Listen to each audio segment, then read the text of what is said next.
WOTW HD2 Windermere, Bud 94.1. From the attorneys Justin Clark and Associates YouHavePower.com studios, this is Behind the Law with attorney Justin Clark. Welcome to the program and thank you for joining us for another edition of Behind the Law with me, attorney Justin Clark. Thank you for spending just some of your weekend here with us. I always appreciate you spending a few minutes.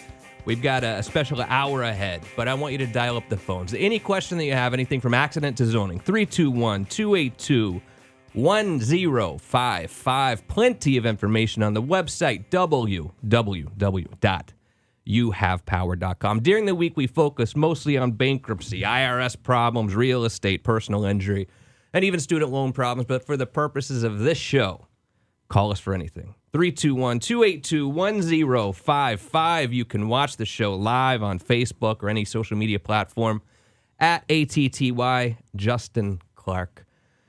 Joining me as always, to my right. First of all, how was vacation, Mick? I gave you a couple weeks off. That's Mick Dolan over there. Orlando radio legend Mick Dolan. Mick, what's up, pal? That was your vacation, not ours. It's weird that my vacation was vacationing in my office, but it was, I just figured you guys wanted a couple weeks no show. No, we love you. You miss me? Yes. Get out of here. Absolutely. So apparently, our good friend from our sister station, 103.1 The Wolf, Skid, had more important things to do today. It was a big Some high-level client meeting. issue, blah, blah, blah. I don't know. Yeah. His Indians lost last night. So, Did they? Yeah. Good. Yeah. But good, he says. All right. We have my good friend Johnny Gash here pushing the buttons, making sure the show goes out on the air. Baby. What's up, Johnny? How are you, What's going on? Thanks again for having me. Thanks for being here. I know you have other things you need to do. But, Nothing more important than he's this, got man. nothing. I really don't. I really don't. Be honest. I'm being honest. I really don't. I heard you're a Mets fan. Is that right? I am. Oh, my goodness. Hey, 162-0, baby. That's right. They won you. They won the opener, right? Undefeated. Yeah, that's right. I'm a Red Sox guy myself. Rays we got beat. too, right? All right, about your Rays.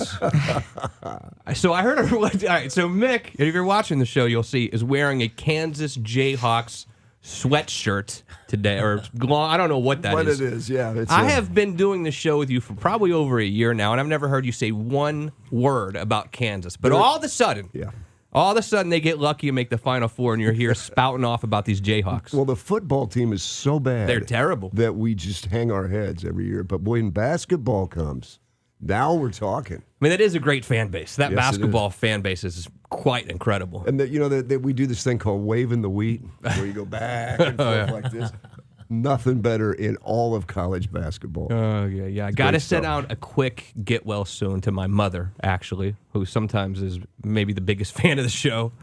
She had total knee replacement yesterday for the second time. Whoa. And that surgery still sucks. Yeah. You know, the hip replacement's gotten a lot better. The knee replacement's still really tough. So we wish you well. Shoulders still bad, too. Yeah. Painful. Yes. Very painful. 321-282-1055 www.youhavepower.com. Justin Clark with you on another edition of Behind the Law. I have a good friend joining me today. So happy he could join us, and his name's Rajan Joshi, all right? You've probably heard of him because he's had a lot of high-profile criminal cases in this town, and whenever we have a client who has a criminal issue, we always refer them directly to you. And we do that for a reason. It's because of the great trust that we have in your skill as a criminal attorney. Welcome to the show. Thanks for being here, by the way. Thanks for having me. So criminal law to me is so foreign because it's something that we haven't ever done as a practice, but it's super important. And the emotions involved when you have a defendant who's charged with a crime, and really the pressure's on you as well. Like this guy could go to jail for a very, very long time. I mean, the emotions involved in that have to be stressful at times. I mean, how do you manage clients' expectations, and how do you keep yourself level when there's probably so many ups and downs? Well, the most important thing is the client itself. Knowing that somebody's trusted us to really handle their life, handle the most important thing, their freedom, their being free of a criminal record. So that in and of itself is a motivation for a criminal defense attorney to do everything they can possible, leave no stones unturned, and make sure that this client is represented to our fullest capacity. So the stress is there, but the stress is a motivation. And so when someone does first come in and they tell you about what's going on, or you see what they were charged with, I mean, you have to obviously you know the statute and what the criminal penalties could be. And obviously, as lawyers, we can't guarantee results. But how can you tell them this is what might happen? I mean, how do you really have that conversation with people? Well, it comes from assessing the case. You know, I've been doing it now going on 18 years. So looking at a criminal charging document, I have a good blueprint of what the state has. But you never know the real case until you actually go through the discovery, go through depositions, look at the strength of the witnesses, the weaknesses of the witnesses, look to make sure the state actually has, valid stops. If they don't, then the case can end right there. So you have to let the client know, the good, the bad, and the ugly, realistically. So when you have state attorneys, so the prosecutors or the state attorneys on the other side, how much, and I don't know the answer to this, that's why I wanted to have you on here, is how much power do they really have? And let me ask this a little bit different way. When we have an insurance case, right, and we have an insurance adjuster on the other side, they'll always say, oh, I have $20,000 desk authority. If not, I've got to go to my supervisor to get more money for your case. On a criminal case, how much power does that state attorney that you're dealing with have to dismiss the charges, reduce the charges, or when do they have to go up the chain to their bosses? It depends particularly on the case. I mean, some cases by statute may have minimum mandatories like firearm cases. In those cases, negotiations do have limitations where they may have to go to their supervisors. High-profile cases are cases where, may have some political ramifications. But overall, they have a lot of power. They've got a lot of discretion. The law gives it to them, rightfully so. And I've seen that they usually do the right thing if you give them the right reasons to do so for the client. How do you find most state prosecutors around here? I find them very reasonable. I find them prosecutors, and I did the job for 4 years. The beauty of that job is if you're doing it the right way, your job is to always seek justice, no matter what that is. If it means sending someone away, that's what they're going to do. If it means dropping a case because of a bad search, then they should do that. Some prosecutors abuse their power. I have seen that, and that's why we have jury systems. We have courts to fight the cases in those situations. But for the most part, they're pretty, fair and reasonable if you give them the right reasons to be. So I'm guessing here, and I hate to be presumptuous, but most of the prosecutors, or at least on maybe minor or misdemeanor charges, are a little bit younger than you, right? I mean, you've been practicing 18 years. I imagine that most of them haven't been practicing that long. Do you find some of them come out like, oh, I'm going to be a badass prosecutor and really don't know what they're doing, but they just want to try to prove a point? That does happen sometimes. It does. And how do you kind of talk them off the ledge? How do you say, look, man, you got to chill? Sometimes you try that approach, and if it doesn't work, you take them to trial, and you show them that the case that they believe is so strong is not so strong by getting the verdict that is in your favor. But they'll just go to trial on it most of the time, huh? I think they learn pretty quick. Yeah. I was a young prosecutor one time, came out, and sometimes you have to learn the hard way, but that's a learning process. Isn't that where lawyers get their start in the careers as a prosecutor? Or? A lot do. The good thing about starting out as a prosecutor is you get trial experience, and you get to go up against very experienced attorneys. Right. Good practice. Good practice. Yeah. I'd hate to be the client when you're practicing. You know what I mean? One of the attorneys in my office, Brandon Stewart, told me to tell you hello, by the way, before I forget. But he always tells me when he talks about you, when I'm saying, oh, we're going to refer Rajan that case, he'll say, he set like some kind of record on the bar exam. What the hell is he talking about? Because I've never gotten the straight answer. Apparently, you did something on the bar exam that was exceptional. Help me understand. Modestly speaking, when I took the bar exam, I ended up scoring top 5 in the state of Florida. I actually thought I failed it, and I started crying after the exam. I got a call from the chief judge of the 5th District Court of Appeals afterwards and said, will you be the speaker at the induction ceremony of the lawyers in the 5th Circuit? And I was like, you mean I passed? He's like, no, you didn't pass, just you were top 5. So that was something took me back, but... Pretty impressive. Behind the Law with me, Justin Clark, 321-282-1055 with special guest Rajan Joshi is here from is it Joshi Law Firm? Yes, sir. How do people find out more information about you? Website, phone number, if anyone has any questions. It's www.joshi-law.com. We're on Facebook. Our phone number is 407-661-1109. And I promise you, we're going to get to the question about to blow or not to blow? That is the question. We're going to do that later in the show, I promise, because that's really the question that we all have is if you get pulled over, maybe you had a cocktail or two, maybe you didn't. Do you blow or not blow? We're going to get to that a little bit later in the show. I'm glad you explained that. You started off with blow and blow. Yeah. Okay. I knew you were confusing. All righty. Okay. With Johnny Gash. Maybe that's just me and Johnny. What are your feelings on this big high profile trial that's going on here in Orlando now? The wife of the Pulse gunman shooter. What do you see there? Well, I mean, it's a case that's got a lot of high profile, and I mean there is evidence there. It just depends on if the defense is able to convince the jury that her confession was not voluntarily given. I think that's a big part of the case, along with all the other facts that they have to go over. We always see these high-profile trials last, weeks, 2 months, 3 months. The O.J. Simpson trial. So I think people generally think that if they're charged with a crime, they're going to go have this jury of their peers, and it's going to last a few weeks. A typical trial, though, in a misdemeanor case can last how long? A day, half a day. I mean, it's quick, right? It is not like one of these big high-profile trials that you see. We're going to take a quick break. We're going to talk about if you have ever been pulled over or you ever are going to get pulled over at night. Maybe after dinner. Maybe you had a glass of wine. Maybe you didn't have a glass of wine, and the police officer asked you to blow in that little tube. Should we do it or should we not do it? Just ahead on Bud 94.1.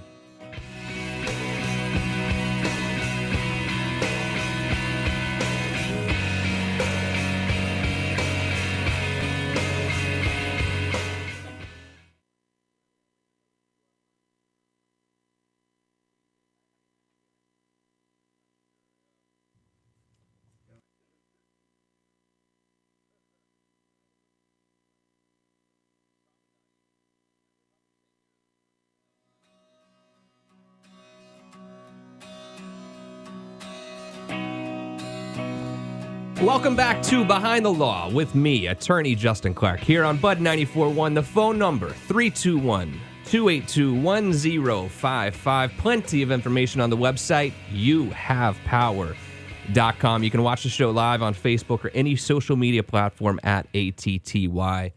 Justin Clark, sitting here with my good friend and, in my opinion, the best criminal defense attorney in Central Florida, Rajan Joshi. Rajan, thanks for being here, man. Thank you for having me, Justin. So the question that I get all the time, even though I don't do criminal law at all, is if I get pulled over at night after dinner, maybe you have a buddy in the car who's been drinking, and maybe you really haven't been drinking, or maybe you did have a glass of wine or two, and they smell the alcohol, and the police officer says, will you please blow in this little machine?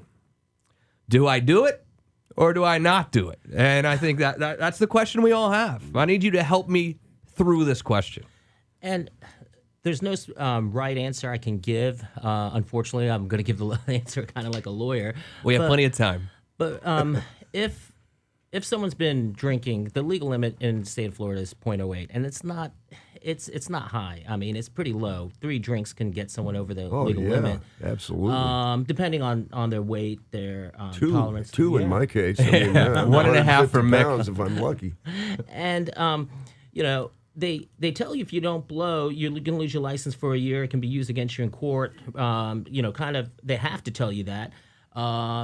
They say if you refuse, these are the consequences, but they never tell the consequences if you blow. If you blow over a 0.08, you're going to lose your license for 6 months anyways, and it's going to be used against you in court if it's over a 0.08. They're gonna blow up that number and show it off to the jury. So, and there are repercussions if the blow's after a specific number. If you blow a 0.15, then if you're going to work the case out, you're going to have one of those intoxilizer machines in your car that you have to blow in to start your car and blow while you're driving, an interlock device. So in my opinion, the toughest cases for a prosecutor are the cases where a person doesn't do the field sobriety exercises, which I wouldn't recommend. You're not required by law to do those silly roadside exercises. This is the touch my nose yes, thing. Yes, Right. walk on a straight line, stand on a leg. I've seen enough live PD. But the toughest cases are where someone doesn't do the field sobriety exercises, someone doesn't blow, and doesn't talk too much to the police officer, where they have the slurred voice or the person being incoherent. Those are tough cases. When I was a prosecutor, those were the toughest cases to take forward to the to trial, because you don't have any, besides maybe a video, you don't have any objective evidence. But if a person's refused to blow before in a prior DUI arrest and they subsequently refuse to blow, that in and of itself is a first-degree misdemeanor, punishable by up to a year. So you only get one chance, huh? Yeah, one shot. One free ticket. Yeah. That's a good way of putting it. So, Wow. if I don't drink anymore, but if I had consumed alcohol to a certain level and I was in that situation where I knew I had a buzz, I personally would refuse to blow. So I guess. So Well, there you have it. What is That's the answer. what is the deal that they take your license away for 6 months no matter what? What is it that you don't do? They take your license away. If you blow and you blow under a .08, then that's the only way you walk away with a license. I mean, there are ways to fight it. There are now ways to get hardship license afterwards, but you still go through the same process. Well, so how do you know what you really? It's your word against the officer, right? On site. Yeah, that's why. That's the tricky part. It's like, Well, here's the deal: if you blow, this is just giving them free evidence. So if you do fight it and you do go to trial, now they have something that can they show that to the jury or not? The actual Yeah. blow? Yeah. They show. Yeah. They actually have it on videotape. Usually at the breath test center, and they actually have the printout that they show to the jury. Now there is a lot of litigation on the machine itself, and there are times when you can get the blow suppressed, so they don't see a blow and they don't know you refuse.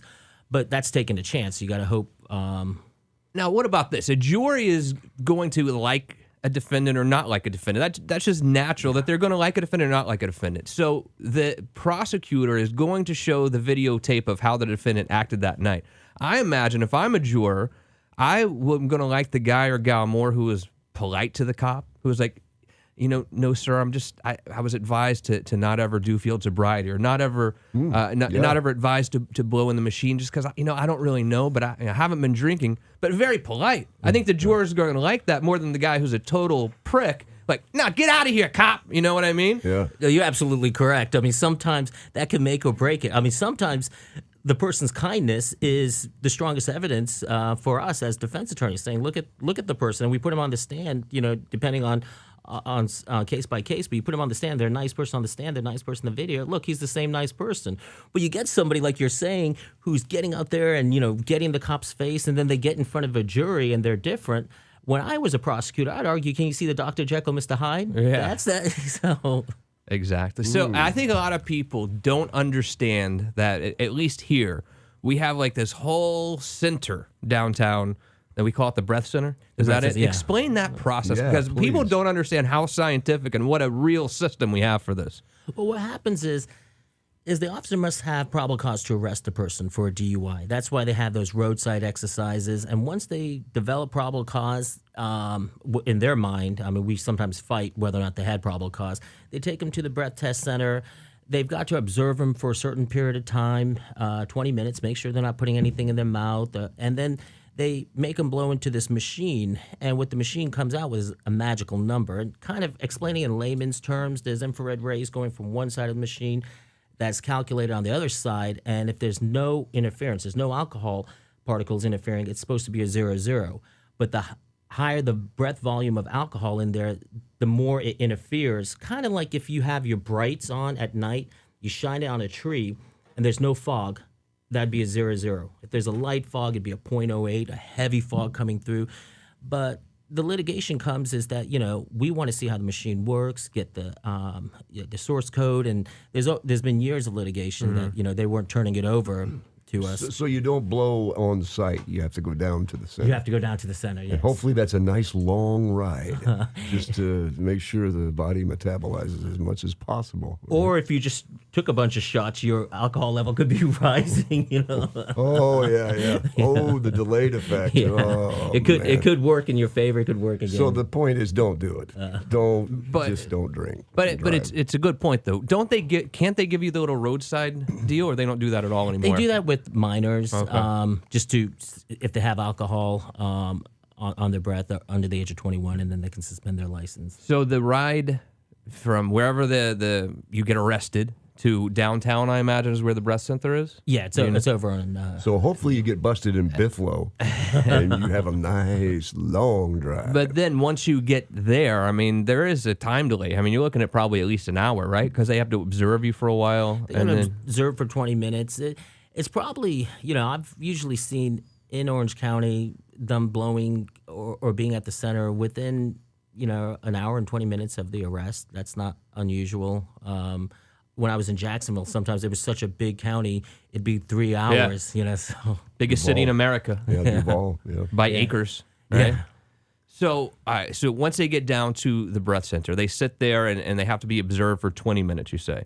And why do we want to do that? What could the defendant be doing that they need to watch out for? Well, if they want to make sure they don't put anything in their mouth, they're not, they don't regurgitate anything, just make sure that they are fresh, so there's nothing that's interfering. If somebody throws up and there's any alcohol particles in their mouth, then that could make a false reading. So they want to make sure everything is there correct, and the machine actually it will pick up any interference. And so once I get downtown, they say, okay, you're going to the breath center. That's when I say, no, I'm not blowing, right? I mean, because they're not going to do it on the roadside anymore, because that's dangerous, I guess. So when I get down to the breath center, I know you're not advising me. I'm just saying, if it were me, I get to the breath center, they're like, do you want to blow or not blow? Or how do they treat you? Do they let you know it's an option? Yes, they have to read you what's called implied consent. Right before they offer the breath test, they will tell you, they'll just tell you, you're being asked to give a breath sample. If you refuse, your license will be suspended for up to a year, 18 months if it's your second time. And it'll be used against you in court. That's the time where a person, after they've been read their implied consent, they know what the consequences are. They can say, I will take the breath test, or I will refuse the breath test. So now, all right, they refuse the breath test, and they're still charged with the misdemeanor DUI 1. Okay, whatever it's called. What's it called? What's a DUI 1? It's first time misdemeanor. First time DUI. All right, now. How long, typically, from that day until we actually go to a trial, if it were to come to that? Typically about anywhere from 90 days to 5 months. It could go longer depending on if there's issues in the case, motions to suppress being filed, but it's not too long. So your license is suspended during that time. Your license is suspended. You can get a hardship license if you apply within 10 days and you're eligible, or you can actually fight the suspension in a separate administrative hearing. And if you lose that, you can still get a hardship within 90 days, but you got to take the DUI level 1 school. So it is possible to have a hardship in that time. Yeah. My name is Justin Clark. The show Behind the Law, 321-282-1055. Here with my good friend and Orlando criminal defense attorney, Rajan Joshi. Rajan, DUI penalties. We're talking about DUI and should you blow or not blow when you get down to the breath test center or whatever they call it. What are the penalties for a DUI 1 if you go to trial and lose? Well, the minimum penalty is probation. It's 50 hours community service, 6 months driver's license revocation. You have to do a class, DUI school, pay fines, court costs, have your car impounded for 10 days. But the maximum penalty on a first-time DUI with no crash is 6 months in jail. So, and if you blew over 0.15, you have the immobilizer in your vehicle. Unbelievable. Yeah. Plenty more ahead, talking about penalties for DUI and other penalties for criminal charges and what you should do if you find yourself in that position. Justin Clark with you on Bud 94.1.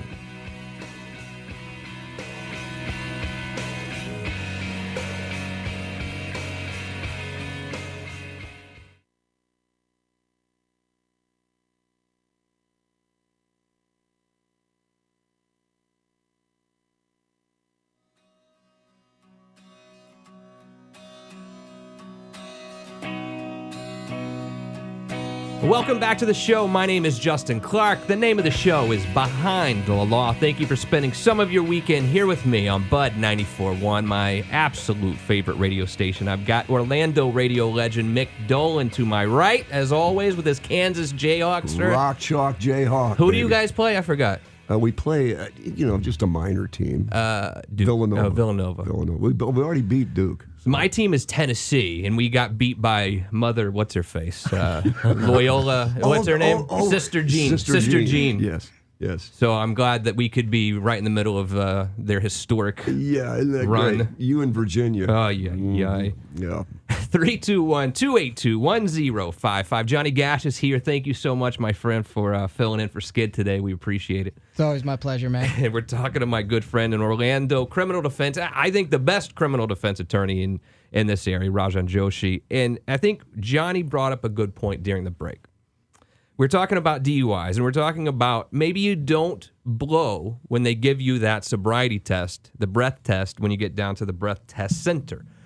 But then your license is automatically suspended. But Johnny was like, well, I've got a job. I need to get to work. What can you do in that situation if you have to get to work? Well, the one thing was, and I should have been more clear, the hardship license that you can apply for, if you're eligible, you have 10 days to apply for it.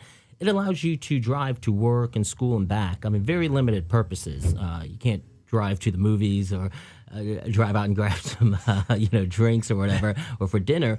But you have to be eligible for it. Mini golf? No, that wouldn't be really a hardship. Maybe for you. Yeah, really. But otherwise, if you're not eligible for the hardship, you can actually fight the DUI suspension in an administrative hearing, separate than the criminal case. And I actually enjoy doing these because I get to question the officer, subpoena them in, and I use it as kind of a mini deposition to lock the officer in his testimony and lock him in so where I can file motions to suppress or go to trial. But if you lose that hearing, which you're going, the judge is a DMV officer, not even a lawyer, then you're stuck with the suspension. You can apply for a hardship before the suspension runs out, but there is going to be time of no driving. So here on Behind the Law, it's a very honest show, right? We can kind of say whatever we want, right? And right, Mick? Sure. I'm a pretty honest dude. Absolutely. We'll talk straight with you. Let me ask you a straight-up question. How do public defenders work, and can money buy me freedom? Well, public defenders are lawyers like any lawyer. They went to law school. They passed the bar exam. Were admitted to practice bar law, and it depends. I can't comment on a specific public defender. They get a bad rap because they have a high caseload.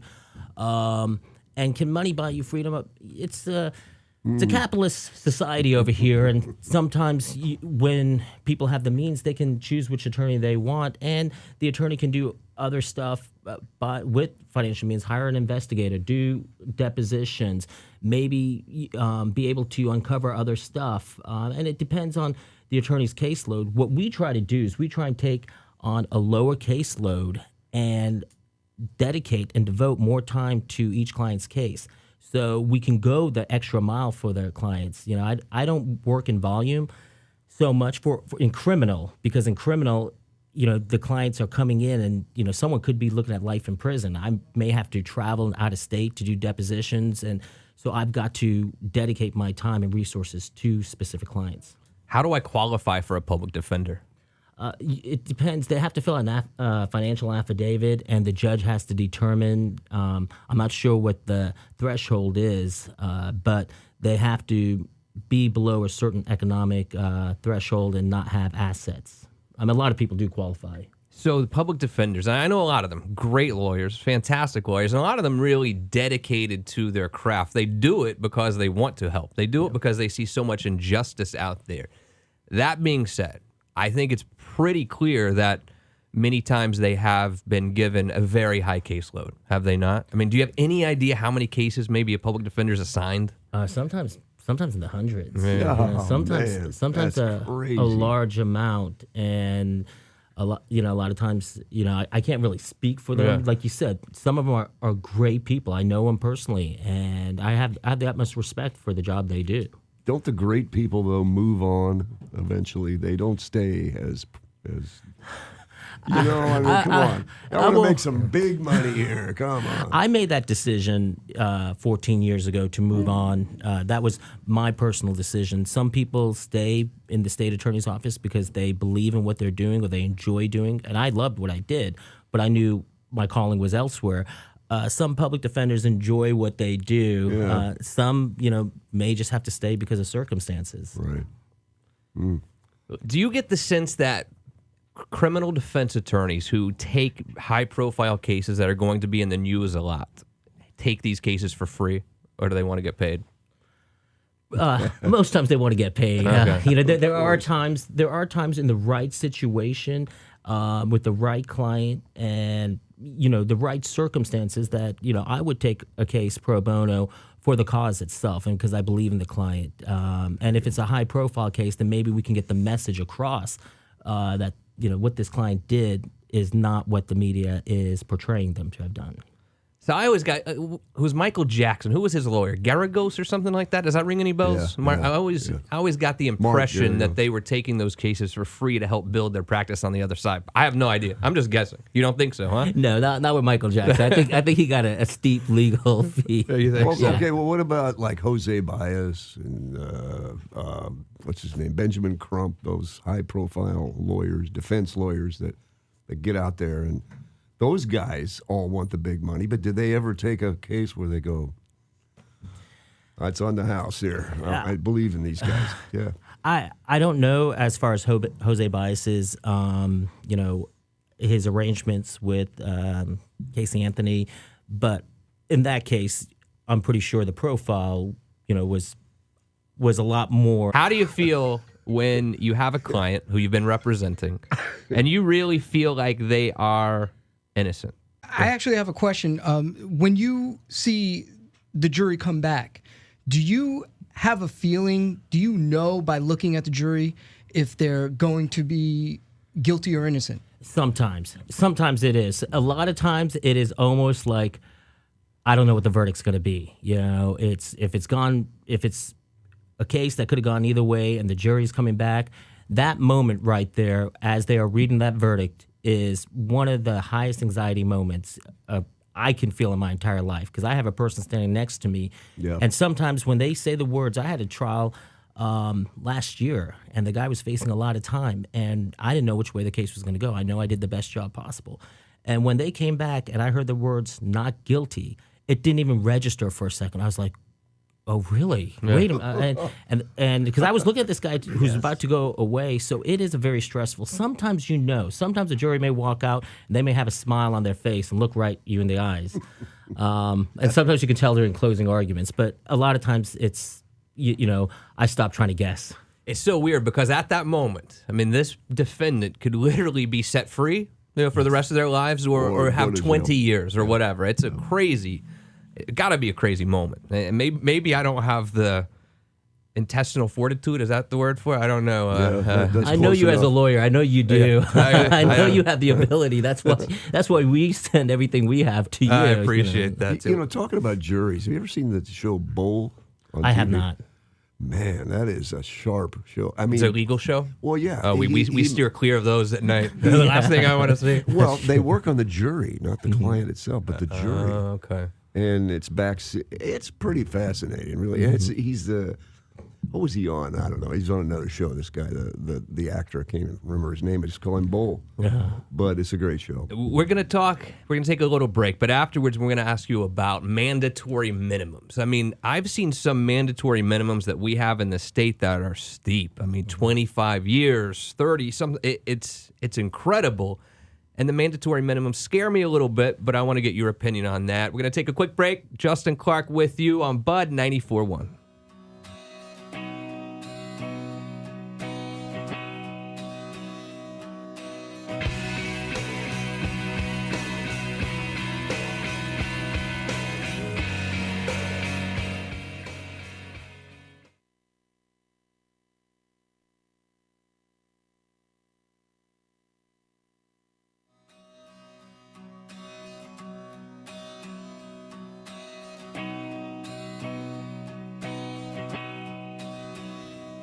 Welcome back to the show. My name is Justin Clark. Behind the Law is the name of the show. One more segment ahead. Thank you for spending some of your weekend here with me. Got Mick Dolan here, Johnny Gash is here, and my good friend and Orlando criminal attorney Rajan Joshi is here as well.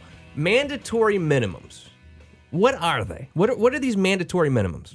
Mandatory minimums are, in certain cases, there is a minimum that the judge cannot sentence a defendant to, regardless if the person takes a plea straight up to the judge or they're found guilty at trial, such as firearm cases where there's a 10-20 life. They possess a firearm, it's 10 years. They discharge a firearm, it's 20 years. And that's minimum, day per day. Or if they shoot somebody and cause serious bodily injury or death, it's 25 years, day per day minimum. And then there's drug cases that have mandatory minimums, which, there's certain cases where a person could be possessing a certain amount of drugs, such as the pain pill epidemic. That's the opioid epidemic. And if they're possessing a certain volume, a certain number, sometimes it's over 4 grams on certain medications, they're looking at 3 years minimum. And over 28 grams, certain opiates cause a 25-year minimum mandatory, whereas cocaine, 28 grams, only gives them a 3-year minimum. Or in Dallas, maybe it's only 2 years, too. You know what I mean? It seems... It varies by location. I like the fact that we're trying to fight crime and all that. Don't get me wrong. I don't want a bunch of opioids or people running around with guns shooting up in the air. I don't want that either. I realize we have to fight crime here, but... we elect judges, and we have to have some faith in them to have some reasonableness. Do we not? This mandatory minimum thing freaks me out. I agree, and in certain cases, it is called for. There's other cases where it can be abuse of prosecutorial discretion, where they'll hit a minimum mandatory, and a good person is stuck with. I had a case where a pharmacist had stole a bottle of hydrocodone.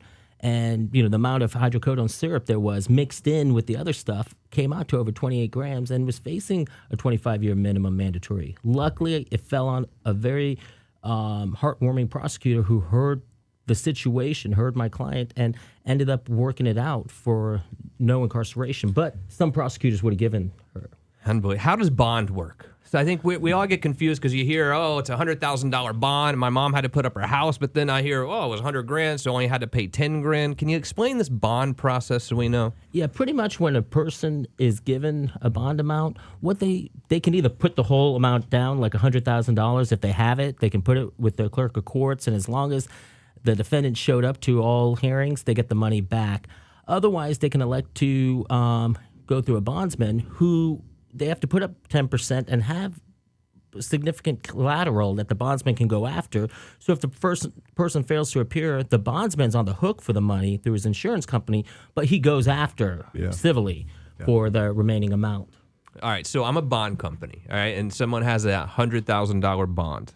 Someone, the defendant comes in or their mom or whoever come in and they give me $10,000, 10%. But if they disappear, I'm on the hook for the whole $100,000. Is that how it works? Yes. Yeah. Oh, okay. That's why they have bounty hunters in certain cases. They track them down. All right, I got you now. Exactly. Dog the bounty hunter. Yeah. That's why they act like they care so much if they show up. I thought they were just after the 10% and they were on their merry way. Do I really get? Let's say I do appear. All right. Do I really get my money back, or does the prosecutor try to take some of that money for the state? Like say, he's got $100,000 sitting in the clerk of court, so let's give him a huge fine. Well, if the person ends up pleading to the charge and there's money in the in the bond with the clerk of courts, then they take that whatever the fines, the court costs are, they take it out of that bond. So it almost seems like better if you could find a bond company, because the money's not sitting there already to take, right? Yeah, but then you may lose 10%. Yeah, that's. It is. If there's like a. I have to do my math. Yeah, I have to get a calculator on this one. If there's a $25,000 mandatory fine, then maybe go to the bondsman. Unbelievable. So, when and how does a judge decide or determine how much your bond should be? There's a bond schedule that is in different circuits that they use as a guidance, but it depends on the case. If the person has ties to the community, someone here from out of state will get a higher bond. If the person has a high criminal record or is a threat to the community, the higher the bond, or they can Or even flight risk. Flight risk, exactly. So, Domestic violence seems to be a hot button topic around here because so many crazy people out there that bad things happen. But it also seems to me that there are a lot of false accusations anymore because it seems that once someone makes an accusation, one of the people are going to jail. We don't know who it's going to be, but someone's going to jail tonight. Once 911 gets that call saying he hit me or she slapped me, someone's going to jail, right? yes. I mean, Yes, usually- almost every time. Usually, yeah. And then once I get to jail, let's say then the police officer determines that I was the one that was the aggressor, or whatever they decide there, and they take me to jail. How long am I sitting in the can? Until you can go in front of a judge at first appearance, and usually what the judge will do is give a no contact order unless they know that the victim says that they want no violent contact, and put bond amounts and conditions to make sure that no violence occurs. Sometimes it's appropriate, and a lot of times in domestic violence cases, they are very. It is taken to the extreme in such minute cases. I mean, I've gotten about half a dozen dropped this year alone because they were. I mean, the person should have been arrested, and the victim comes forward and says, look, I don't want this going on. So I get a statement from the victim. Heat of the moment stuff. Yeah. Or it's a mutual fight, and whoever usually the police officer talks to first, they go on that line, and sometimes they change it. But Oh, that's interesting. Yeah, right. First impression. some cases are valid, very valid. That domestic violence is a problem, and it needs to be handled appropriately. But when the legislature and the officials take it to the extreme and just throw a wide net, then innocent people end up suffering and getting convicted unnecessarily, and they could have been. And it's a great way to get back at someone. Like if you just got dumped. No, I'm serious. You just got dumped, or you found out your husband was cheating on you. It's a great way to you have that button that you can push, and that's what makes me a little bit nervous. Now, also, so you go to court the next day. You go in front of a judge before you can be released.